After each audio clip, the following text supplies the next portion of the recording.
মাননীয় বিরোধী দলের নেতা বিলটি উত্থাপনের ব্যাপারে আপত্তি করতে পারেন একজন সদস্য। 3-4 জন আপত্তি করলে একজনকে দেওয়া হয়, সে একজনকে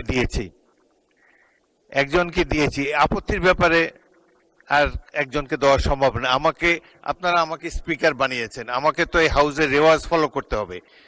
আমি বিরোধী দলের সদস্য হিসাবে অনেক বছর এরকম আপত্তি দিয়েছি, 2 মিনিট সময় দেওয়া হয়েছে, আজকে 6 মিনিট সময় দিয়েছি আপনি বলেছেন বলে। আবার আমরা আমি এখন প্রশ্নটি সংসদের ভোটে দিতে চাই। দয়া করে বসুন, আমি প্রশ্নটি সংসদে ভোটে দিচ্ছি। মাননীয় সদস্যবৃন্দ, সংসদের সামনে প্রশ্ন হচ্ছে, মাননীয় আইনমন্ত্রী কর্তৃক জাতীয় মানবাধিকার কমিশন রহিতকরণ এবং পুনঃপ্রচলন বিল 2026 সংসদে উত্থাপন করা হোক। যারা এই প্রস্তাবের পক্ষে আছেন তারা হ্যাঁ বলুন, যারা এই প্রস্তাবের বিপক্ষে আছেন তারা না বলুন। আমার মনে হয় হ্যাঁ জয়যুক্ত হয়েছে, হ্যাঁ জয়যুক্ত হয়েছে। মাননীয় আইন ও সংসদ বিষয়ক মন্ত্রী, আপনি বিলটি উত্থাপন করুন।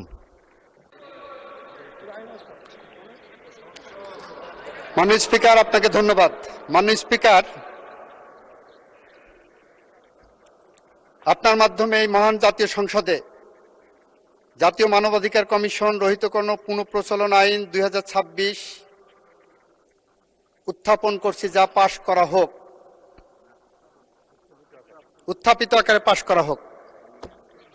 আপনাকে আগে উত্থাপন করতে অনুরোধ জানিয়েছিলাম, আপনি বিলটি উত্থাপন করুন।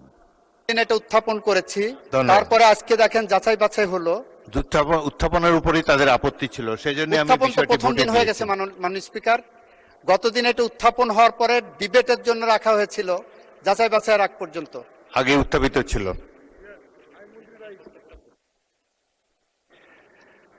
মাননীয় সদস্যবৃন্দ, মাননীয় অর্থমন্ত্রী কর্তৃক উত্থাপিত জাতীয় মানবাধিকার কমিশন রহিতকরণ পুনঃপ্রচলন বিল অবিলম্বে বিবেচনার প্রস্তাব উত্থাপনের জন্য তিনি আহ্বান জানিয়েছেন। সংসদের সামনে প্রশ্ন হলো, সংসদে উত্থাপিত আকারে জাতীয় মানবাধিকার কমিশন রহিতকরণ ও পুনঃপ্রচলন বিল 2026 অবিলম্বে বিবেচনার জন্য গ্রহণ করা হোক। যারা এই প্রস্তাবের পক্ষে আছেন তারা হ্যাঁ বলুন, যারা এই প্রস্তাবের বিপক্ষে আছেন তারা না বলুন। আমার মনে হয় হ্যাঁ জয়যুক্ত হয়েছে। অতএব সংসদে উত্থাপিত আকারে জাতীয় মানবাধিকার কমিশন রহিতকরণ ও পুনঃপ্রচলন বিল 2026 অবিলম্বে বিবেচনার জন্য গৃহীত হলো। মাননীয় সদস্যবৃন্দ, বিলটির উপর কোনো সংশোধনী নেই। আমি এখন বিলের দফাটি সংসদের সামনে পেশ করছি। সংসদের সামনে প্রশ্ন হচ্ছে, বিলের দফা 2 ও 3 এই বিলের অংশ হিসেবে গ্রহণ করা হোক। যারা এই প্রস্তাবের পক্ষে আছেন তারা হ্যাঁ বলুন, যারা এই প্রস্তাবের বিপক্ষে আছেন তারা না বলুন। আমার মনে হয় হ্যাঁ জয়যুক্ত হয়েছে। অতএব বিলের দফা 2 ও 3 এই বিলের অংশ হিসেবে গৃহীত হলো।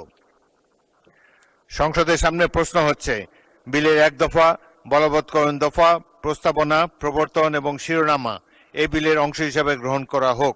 যারা এই প্রস্তাবের পক্ষে আছেন তারা হ্যাঁ বলুন, যারা এই প্রস্তাবের বিপক্ষে আছেন তারা না বলুন। আমার মনে হয় হ্যাঁ জয়যুক্ত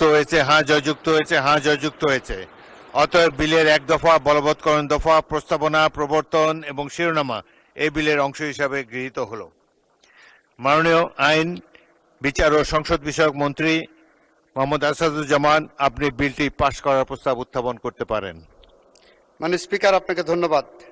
মাননীয় স্পিকার, আমি মোহাম্মদ আসাদুজ্জামান, আইন, বিচার ও সংসদ বিষয়ক মন্ত্রণালয় এই সংসদে প্রস্তাব করছি যে জাতীয় মানবাধিকার কমিশন আইন 2009 পুনঃপ্রচলন করিবার উদ্দেশ্যে আনীত জাতীয় মানবাধিকার কমিশন রহিতকরণ ও পুনঃপ্রচলন বিল 2026 উত্থাপিত আকারে পাশ করা হোক।